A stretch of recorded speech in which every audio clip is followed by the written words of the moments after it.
Hi, this is Lisa. And this is Maria. And this is Taitai Talk. Hey everyone. Are you ready? I think I'm ready. I'm ready as I ever can be. Yeah. Okay. We've done a couple trials of this and we're kind of working on the audio and editing and seeing how much work it actually is. yeah, we want you guys to have the best we can give. Right. So we're kind of, in that way, we're a little bit perfectionist. At least I am. I'll take ownership for sure. of that. For sure. But today we have our first podcast, episode 1. This is the pilot. Get to know us. I'm so excited. I'm really excited. We've come up with a couple of questions over time, and then we asked you guys to ask us questions. So we picked a couple from there. Right. And we're just going to be asking questions so you guys can get to know us and we can learn things about each other. Right. And I think what I was saying before is this is kind of a journal for Right. us. So even though this is meant for you to share our lives with you, it is also like a running journal for us to keep at this time in our lives. We can always look back from a future date and go, wow, that's where we stood at that time, because time changes. Everyone. And see how we view our thoughts from now Right. in the future. It's going to be fun.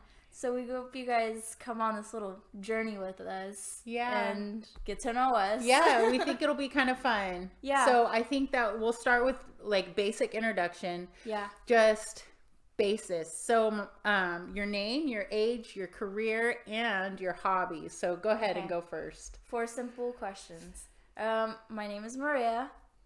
I am 16. And as of now, I don't have a career. But I am an entrepreneur like my mom.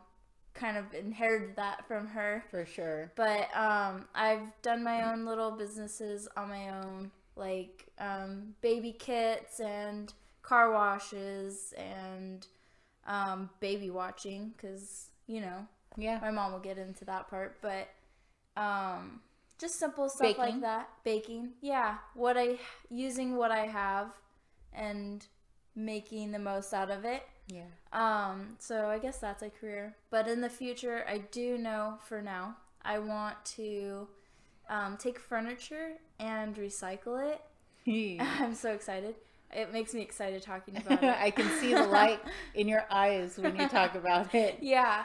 So I want to take furniture and recycle it and do interior designing. Yeah. And I want people to come to me and tell me what they want out of their furniture. Right. And I'll do it. Right. And hopefully they'll be happy with it. But there's stuff I've built on with that as well, but that's the base of it. Right. So furniture and stuff like that, woodwork. Yeah. I enjoy it. In my mind, I can kind of picture, this is me interrupting your introduction, but in my mind, I can kind of picture you like having a shop in a little town, or even like a medium-sized town, like in a storefront shop, and like having all of your things that you've remade. I can picture it in my mind. Like, I love that you speak out your dreams, because I'm like, oh my gosh, that sounds so amazing. And I feel like that's not a thing, really, because, there's thrift stores, but what I want to do is I want to, like,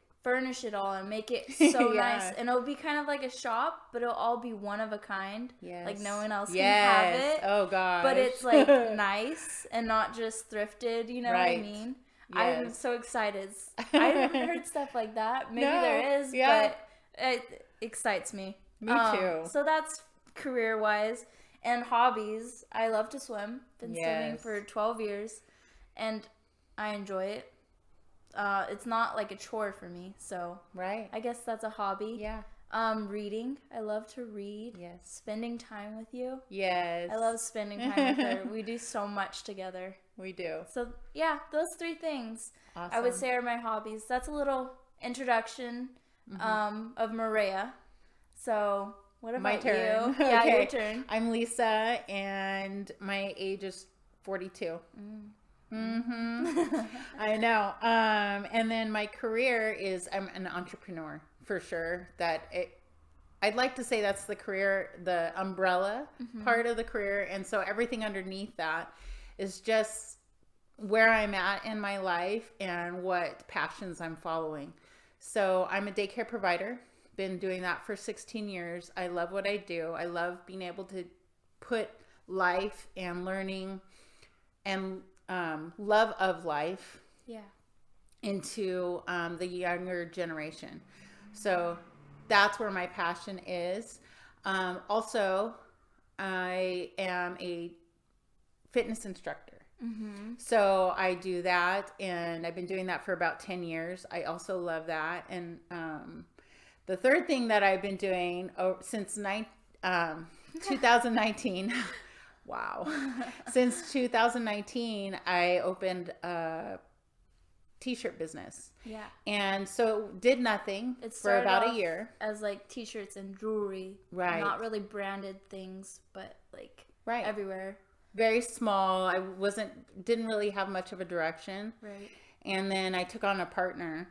And since then, it's really taken off. She's our designer, and we love her. We love her and her family. Just amazing. So those are my career and falling under entrepreneurship. And those can change, and they probably will change over the years. Yeah. I plan to live a long life. So I'm sure that I'll be taken in many different directions, but also my hobbies. Yeah. So my hobbies are hanging out with Maria, going RVing and thrift stores and traveling the world. Yeah, we travel a lot. Yeah. As a single mom, I've taken you to Mexico a couple times. We went to Alaska. We went to Tahiti, Samoa. Spain. Oh, Spain. Oregon. Yeah, we went on a road trip to Oregon. On a road trip in RV to Oregon. That was so awesome. Yeah. And New York. Because, yeah. Because at first I had wanted to go to Harvard. I wanted to study law. And so my mom took me to Harvard to go see what it was like and tour and enjoy the scenery and see if I would want to live in it. And as soon as we got there, I did not want to be there. She was like, no. It's not my lifestyle. This is not it. It was very enjoyable. I enjoyed it, but I couldn't live that way. Yeah. It was a definitely different lifestyle over there. Yeah.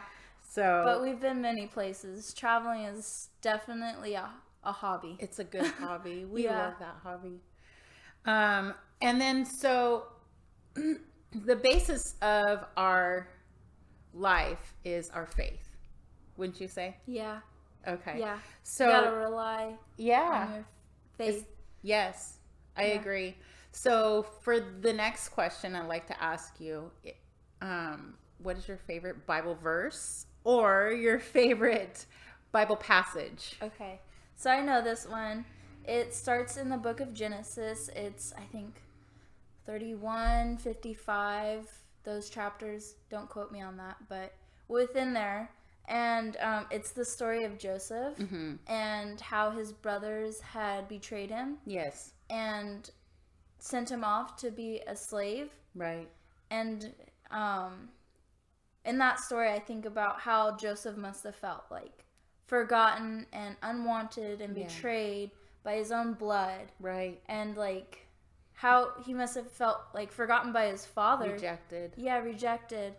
And so I think about that story and how he had grown so much from keeping on a strong faith with God once he was in the dungeons. Yes. With those two men, and he told their dreams. Yeah. And he spoke them into life, and they came true. Yes. And so the man he told the dream about told Pharaoh about him, and so Pharaoh had been having dreams and had called Joseph to speak his dreams out into life, and they came true. Yes. And so Pharaoh trusted him so much, he put him in the high courts, and Joseph had been taking charge of everything, the fields and the people and what they would take in. Yeah. Now, one of the stories within the dream was that there was going to be 7 years of famine and 7 years of plenty. Right. And so what Joseph's job was to take over storing the 7 years of plenty for the 7 years of famine. Mm-hmm. And not everybody around was prepared for that. Right. So part of that story was that his father had sent his brothers to the Pharaoh, right, to gather food, right, because the Pharaoh had saved up for that. Right. Yeah. And another thing is, Joseph, prior to all of this, had been seeing dreams before. And he had a dream about his brothers.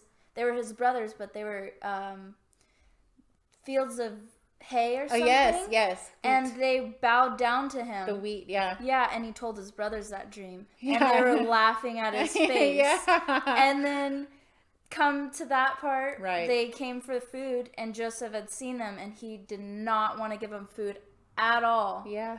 But then he settled down, and he was graceful about it, and he gave him food. Right. And they bowed down to him. They did. And they didn't know it was him. No. But they bowed down to him.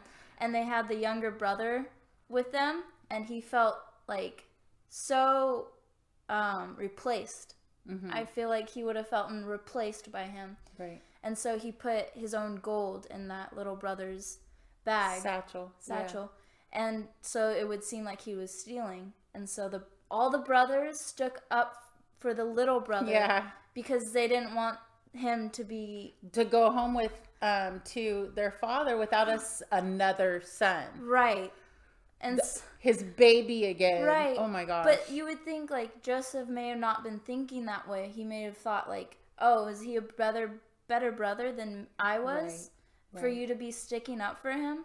Like, and so what I receive in that story is that Joseph kept his faith with God throughout all of this, and like he stayed strong, and that's what I strive for in my life daily. Yeah. So I love that story. It's such a great story. There's so many different things you can receive from that story. Right. And that's what I receive. That's awesome. So what I'm hearing is that throughout all the emotional turmoil and mental turmoil that mm-hmm. Joseph went through, he still kept his faith. Like, no matter what his surroundings were telling him, that he wasn't enough, and that he was rejected, and that he was... No matter what he did. Yeah, no matter what, that he still kept his faith in God, and his identity was in the Lord. Right. So that's your goal. That's what you strive for. I love that, Maria. That's really good. I love that story. The Bible has so many great stories. It really does. It's so fun. It is. What's your story? Okay, so this is definitely, I feel like this follows my life. Yeah. Like I feel like I very much relate to this. So it's David and Goliath. Mm-hmm. And David was this puny little shepherd boy. He was the youngest of the brothers, and all his brothers went off into the battlefield to fight Goliath. Right. And nobody could defeat Goliath, and they're all standing around trying to figure out how they're going to defeat this giant, because Goliath was a giant. He was a soldier, but he was a giant, and mm-hmm. nobody could defeat him. Big bully. Big bully. And David was sent by his father out into the battlefield to bring his brothers lunch, right? To bring mm-hmm. them food, to go help them to regain their strength so that they could figure out how to defeat Goliath. And so what happened was that he went out and he saw everybody at war, and he's like, well, let me at it. Let me do this too. And David decided that he was going to go out against all odds, because he was just this puny little shepherd boy. Mm-hmm. He wasn't a soldier. He was not trained for this. Right. And everybody said he couldn't do it. Yeah. And he went out into the battlefield. Looking crazy. Looking crazy. You got to be kidding me. Yeah. Against all odds. You're a shepherd boy. Go take the lunch and go back home. Yeah. And so he went out with a slingshot. And this is the part that is my favorite. Is he told Goliath, he says, you come at me with sword and stone, and I come at you in the name of the Lord. And I feel like even now at this moment when I say that, it gets me emotional, but it also brings me like Power. strength. Yeah. Within. Like I feel strong within. And so I feel like that I can take that verse and I can take that strength from the name of the Lord, our God. Yeah. You know, through any battles, any circumstance throughout my life, and defeat anything within my life, you know, that nothing is impossible with the name of the Lord our God. Right. With Jesus. So your that's, faith. Yeah, with my faith. Yeah, that nothing's impossible. And I have like inside of me, I feel like a warrior. Yeah. I feel like that's just it's like such a great feeling. Yes. Like I feel like, let's do this. I mean, sometimes I don't feel like it. Right.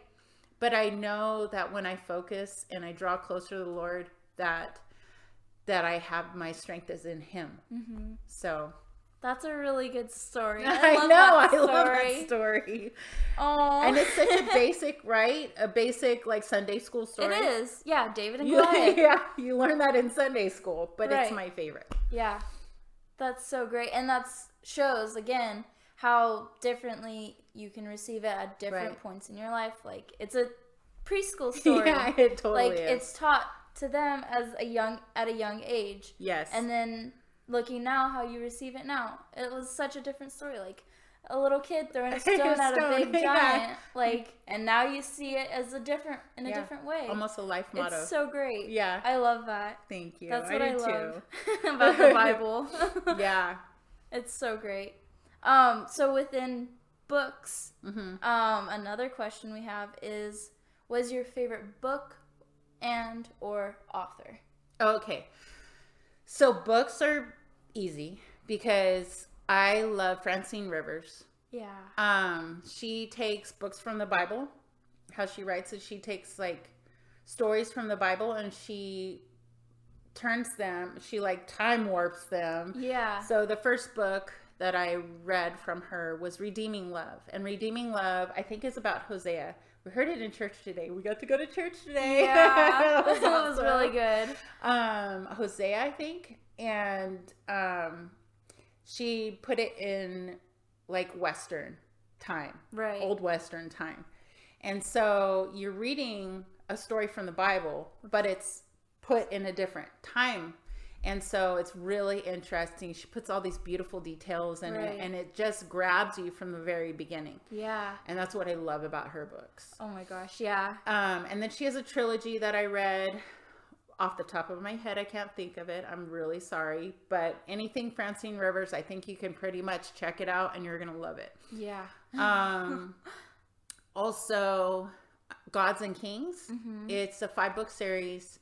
I love that series. Lynn, I'm really sorry that I don't have the last name.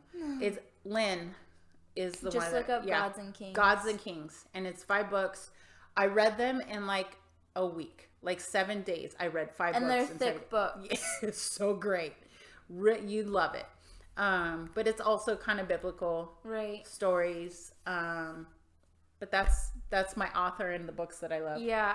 Same goes for me with Francine Rivers. Yeah. And of those books that I've read of hers, is A Mother's Hope and a Daughter's Dream, I think, or vice versa. But those books are really good. Like, most of her books are romance, which I really enjoy, which is surprising because my mom doesn't. I don't usually. like mush. But I enjoy those books. They're so great, and they're thick, and usually have a series, which is great because I don't like putting a book down. So her books are really good. I would definitely recommend reading some of her books. Yeah. For sure. That's all for me. I'm with you on that. Thanks. You asked the next. Okay. So 3 things that you want to do. So right now we're in 2021.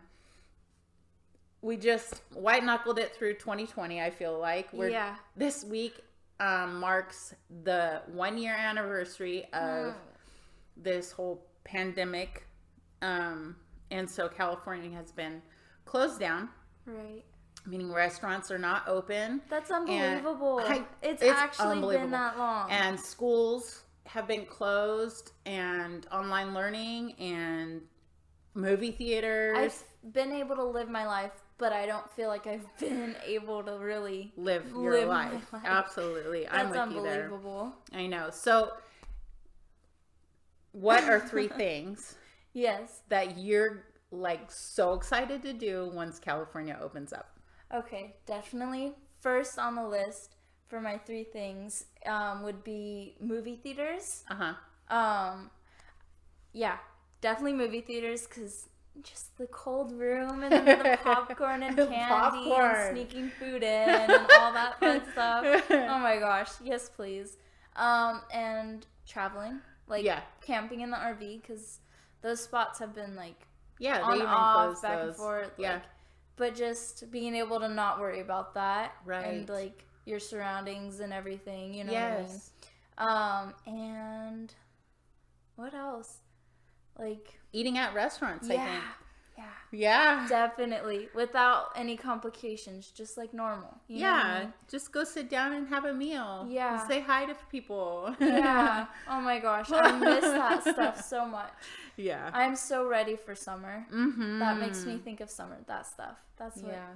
Oh, I'm so ready. I'm just going to piggyback on that answer because I'm with you there, girl. Yeah. I mean, honestly, there's not much else we really do. Yeah. Which it is a lot because there's different places we go to and travel, but there's nothing else really that's changed from there, I guess. But yeah. Okay, so here's a question for you. Who is somebody that you admire or that you would count as your hero? Okay. Somebody I admire is my grandpa. My grandpa, I admire him. He's like a father figure to me because I don't have a father. Right. And so he's been in my life, a constant person in my life. Like, he's always there for me whenever I need him. And if I just tell him something like, hey, I want to do this, and then he's there the next day, like, let's go do it then. Right. Let's go do it. It's true. I love that about him. And he's, he's him. Like, a little, let's break the rules, but it's fun, I guess, with true. Him I feel safe, so it's okay. Yes. But yeah, definitely him, and hearing his stories that he has to tell, and just seeing, like, because even him I've seen, like, grow. Yeah, changes in healing, forgiveness. Yeah. Things that you've hoped for. Yeah, he's one person that I enjoy watching see that change. Yeah. So yeah, him. That's awesome. You guys are really close. Yeah, frickin' frack. Yeah, I call you frickin' frack for sure. Bert and Ernie. Yeah. I love it. I love seeing that relationship. Who do you admire? Or who's your hero? Super easy for me. It's my grandma. Yeah. Yeah, my grandma Jean. GJ. We call her GJ, me and my little brother. Or Kiki. She is someone I admire because I've watched her since I was little be a woman in this world who steps into her authority throughout her life.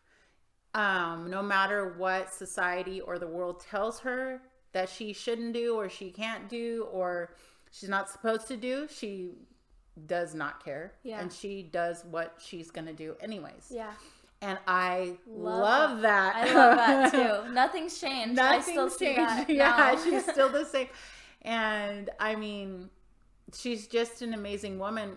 For example, when me and my little brother used to go out to eat with her, she would tell me specifically, Lisa, if you ever go out to a restaurant and it's just you and your children, just know that they're always going to want to put you by the kitchen or the bathroom. And I witnessed that. Every time we went out, I would witness it. And she said, you don't let them do that. And she would never let them do that. I love that. So the lessons that I learned, and she was part of the school board, Oxnard School Board for, I think, over 20 years. And she was president for some of those years. And, so a lot of the time that was unheard of.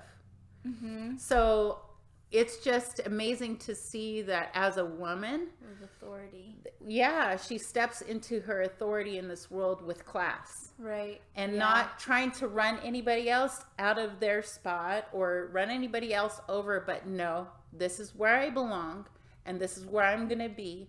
Mm-hmm. And people love her for that. And I have so much respect for that. So my grandma for sure. She's so great. She is. Oh my gosh, I love her so much. I love her. We need to go and I miss her so much. I just feel like so weird going to visit her with this pandemic stuff. I don't know. I'm torn. Yeah.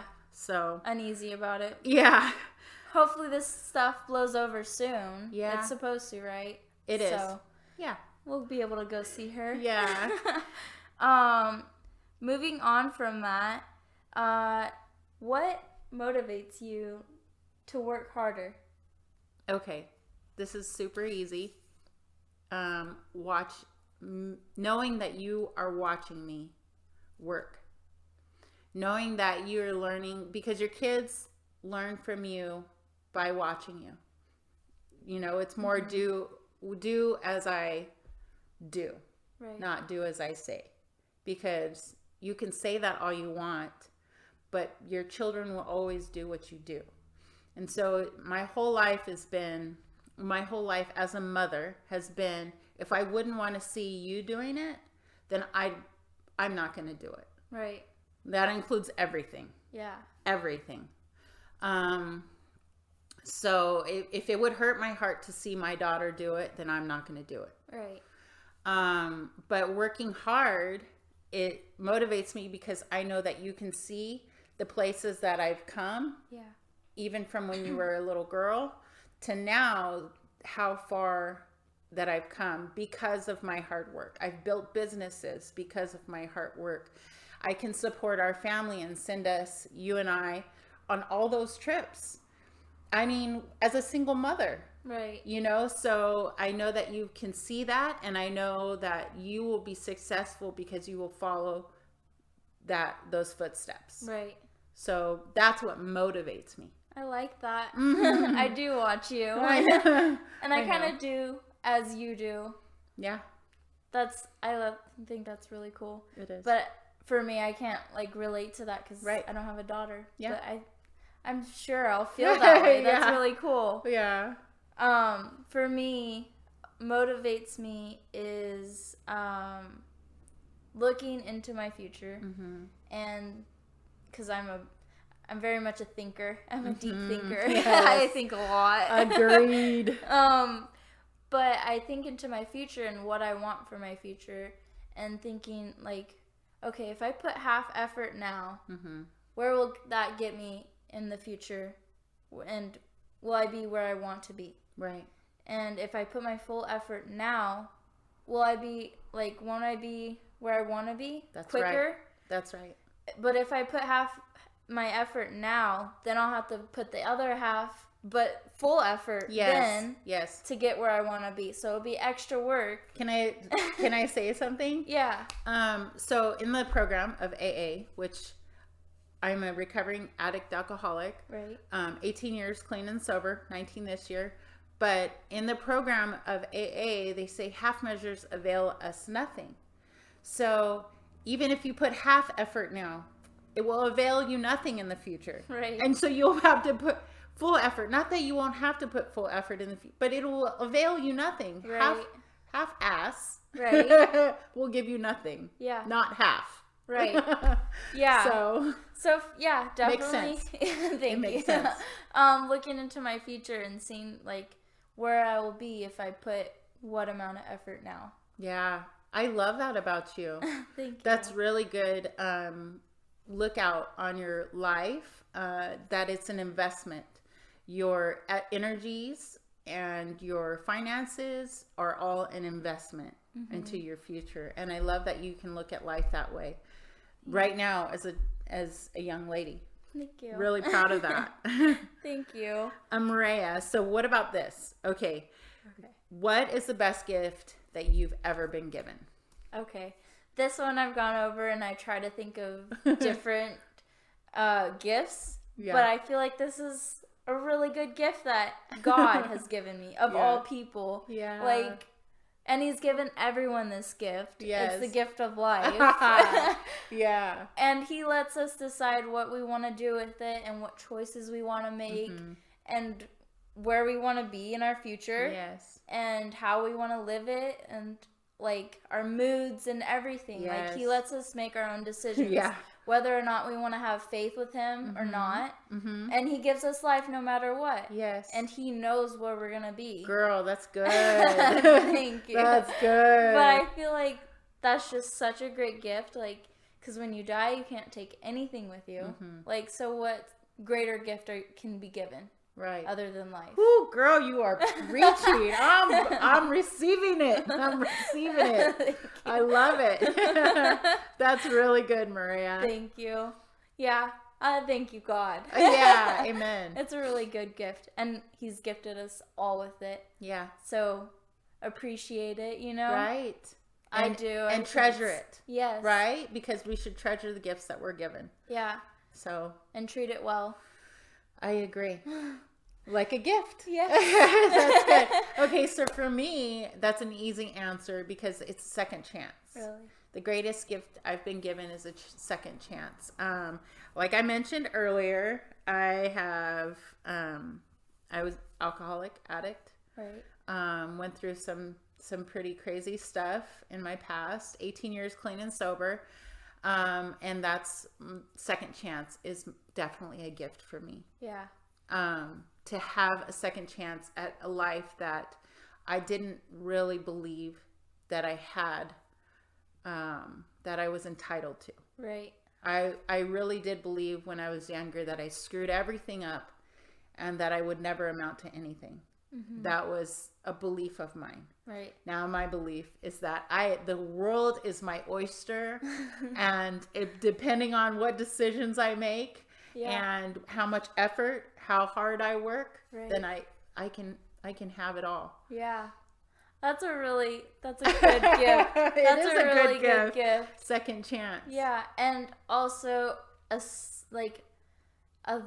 different thought mind, like a mindset. Yes. Thank you. My gosh. Yeah, a different mindset you've also been given, which is great. True. Yes. Because to be like Joseph, the story of Joseph, like think you're down there, and then you know, to be believing the lies of like you're not amount to anything or you're rejected. No, and my faith is where that new mindset comes from. Yeah. Is that my identity is in Christ. My identity is that I am redeemed and I am forgiven. Yeah. I'm forgiven. That's a huge one. Yeah. To be to believe that you don't deserve things, but to be forgiven. Seriously. Yeah. To feel that for being forgiven and to be able to move on from there and not to reject your old life, but to take it and draw strength from the things that you've learned from it. Yeah. So that's I don't really mean to get preachy here, but that's that's it. That's really good. Yeah. That's a really good one. I think so. So moving on from there, another question we had, not really within it, but what makes you sad or cry? I came up with this. Of course you would ask this kind of question, Maria. So I think that being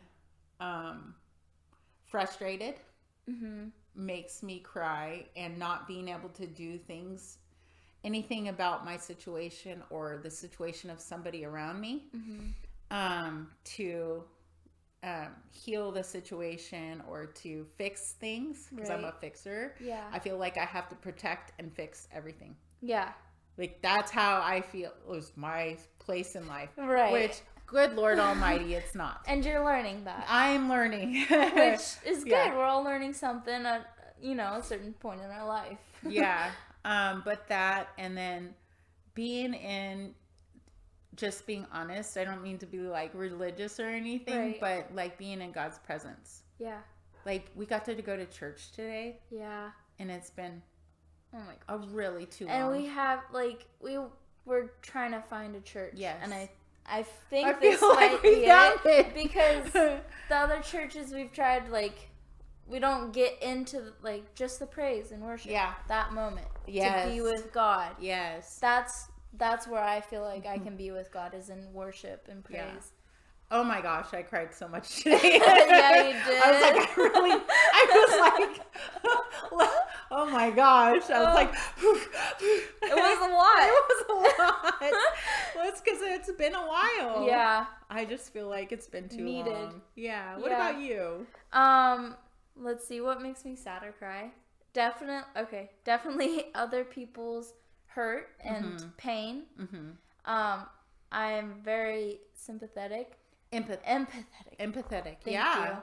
I like someone walks in the room, like I can just feel it. Their energy. Yeah, their energy, and especially you. Yeah. Like, because we're so tight and like close, we know each other so well.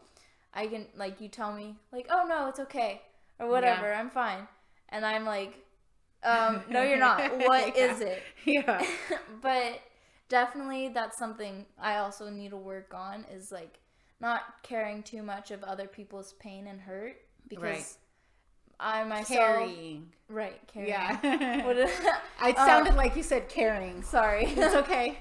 But yeah, definitely that, like, not taking on too much of other people's, because I myself might be going like through your own stuff. Through my own stuff. You don't need to carry anybody else's burdens. Right. Which is something I want to use that. Yes. And, like, find a good way to use that and, like, take it and maybe ask them if there's any way I can help. And maybe that'll release, you know, my guilt, I guess. I don't know what to call it. Yeah. The pain that you feel. Yeah, for others. Yeah. Not that guilt. Empathy. Yeah. Mm-hmm.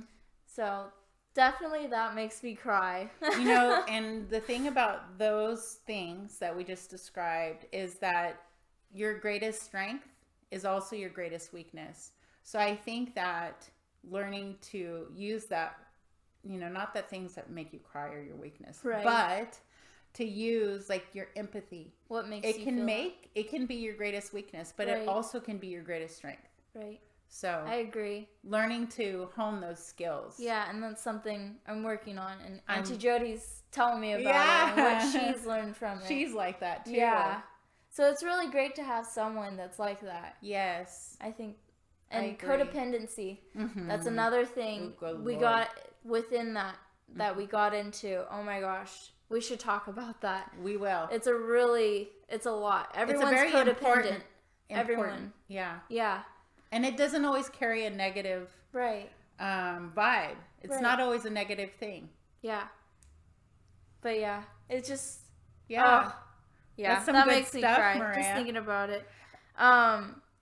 So, okay, if we were to be the same age, do you think we'd be friends? Like, if you were 16. If I was 16. And, like, I'm 16 now. So, do you think we'd be friends then? Okay. So, I guess this is... because I can't really... Long story short, yes. Because how I remember myself at 16 is that I was homeschooled for a long time. And high school was like a culture shock for me. And so I was kind of like, I felt frozen inside myself. Mm-hmm. And maybe all kids feel that way. But I felt like I couldn't really share myself with a lot of people. So I felt kind of shy at 16 years old. And so I think that you're a very outgoing person. Amazingly so. I don't feel that. Oh, you are. maybe that's why. But I think that you would have probably come up to me and made friends with me. Really? I do. I do find that most of my friends that I've made in school are because I've gone up to them. Like, I didn't realize that then. Right. But we would discuss, like, how do we meet? And then they'd be like, yo, you came up to me all wacky and whatever. Like, oh, really? Okay. Yeah, and I hadn't made any bad decisions by the age 16 either yet. So I feel like we would have been friends. Really? Yeah. I would have thought no. Yeah. Because all I know is up till now and your AA and everything, you know. Right. Like, I didn't hear much about 16 and down, you know. So I would have thought no, but that's interesting. Yeah. That's good really, insight, right? Yeah, that's interesting. This is why it's kind of cool to do this, because then we kind of learn more things about each other. I mean, who really sits down and talks with their kids? You think you know everything about each other, but maybe you really don't. Yeah. You should ask your kids that question. Yeah. Well, just discuss that with your kids, because they won't know really either. Yeah. But yeah. Moving on, we have some questions from you guys. We picked 3 of them. Thank you so much for sending and participating. Yeah, we really appreciate it. The first one we have is from Jamie. Hi, Jamie. Hi, Jamie. Hi, Maylee. We love you and miss you. She asked, how do you stay strong and keep your faith strong in these crazy times? That's a really good question. It is. And I feel like it's a 2-part question, right, but it's really one answer. And it's, for me, it's my faith, and just keeping close with the Lord. Yeah. Because strength is really like a fallacy. I don't know. I feel like in the times that I need to be strong, I feel like that's when I need to lean into the Lord. And that's where I draw. Don't have it. Yeah, I don't have it. And so my strength comes from knowing that I know the end of the story. Right. You know what I mean? Yeah. Like, having faith helps me to know that He's brought me through so much, and He's not going to drop me off here. Right. You know what I mean? Yeah. He's not going to leave me in the middle of this. Right. So that's where my strength comes from, is knowing that I know that I know. That you know. Yeah, that I know we're getting through this. I like that. I want to join on that answer. Okay. That's a really good answer. Oh, good. I would definitely have to agree with that. There's not much else to add to that. Okay. Yeah, that's a good answer. Oh, nice. Another question was from Tatiana. Hi, Tatiana. And Bill and Penelope. Penny. She asked, what do the Taitai girls do for fun and why? Well, I think our why is really the most important, is that life is short. Yeah. And, you know, this time that we have, for me, this is my answer, this time that we have with each other is really important. It's, I feel like it's an investment into your future as my child, and an investment into my grandchildren's future. And gosh. You know what I mean? Yeah. And it's memories, making memories, and living that second chance that I get, and living that life that we're given. And so I think what we do for fun together is go hang out in the RV and make memories, and we go paddling and make memories, and we swim together and make memories, and we work out together. Yeah, definitely. That's all we really, like, I mean, we're not boring. No. But that's what we really do. That's all we do. So there's nothing else I can add to that, say, because there's nothing else we do. So yeah, definitely agree with that. We just enjoy our time together. Yeah. And be in the moment with each other. Yeah. That's a good answer. Okay, the last one is from Wendy. I went to high school with Wendy. Okay. Hi, Wendy. And then, so Wendy put in, name 3 specific things that make the Taitai girls the dynamic duo that you are. And I just think that is just the sweetest question. That is so sweet. It's so sweet. I think for 3 things is space, like space and knowing boundaries and where we stand. Right. With each other. Yes. And honesty. Yes. Like being honest about how we feel about certain things. Right. Like about each other or about other things, no matter. Yeah, if we agree with each other or not. Right. Yeah. Communication. Communication, definitely. That falls within honesty, you know. Yeah. Speaking how we feel and letting each other know how we're feeling if we're going through something. Right. Like how we are within that moment.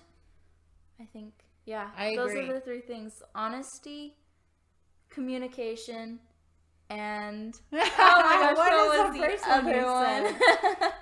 I don't even remember. That's terrible. Oh my goodness, how embarrassing. Oh my gosh. You guys tell us. Yeah, no I kidding. completely blanked out. But yeah, I So stick with that. Yeah, I think that I can piggyback off of that, and I agree with all of that. Yeah. That's space. That's Space. what it was. Yes. Giving each Space, other space. communication, and honesty. Yeah, and I would like to add honor. That we Yeah. would honor each other because we're two different people. Mm-hmm. And although you are my child that I'm still raising, that I honor you as your own person. And I really believe that you send that respect right back, that honor and respect right back. And I feel like that you respect me and honor me too. Good, I do. So I feel like that respect is earned. Yeah. I do. Yeah. I feel like respect is earned. And on how you're treated. And it goes both ways. Right. You know, no matter if you're the parent or the child. Right. So. Yeah. That's all for us. Yeah. That's the gist of it. Let us know what you guys thought about this. Hopefully you got a little insight of who we are. We didn't want to just jump right into little conversations. Our schedule. Yeah. Yeah. Cause without you knowing who we are. Right. We have a little schedule. It's every other week. We're going to do Bible study. Mm-hmm. And the other weeks, we want to do... Interviews. We're doing interviews. And have a guest. And one will be just us. But, yeah, that's really it. We love you guys so much and hope you guys enjoyed. Bye.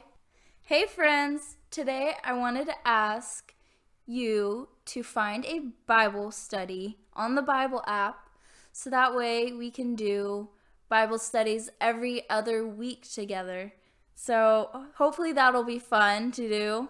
Let us know what you find. We love you.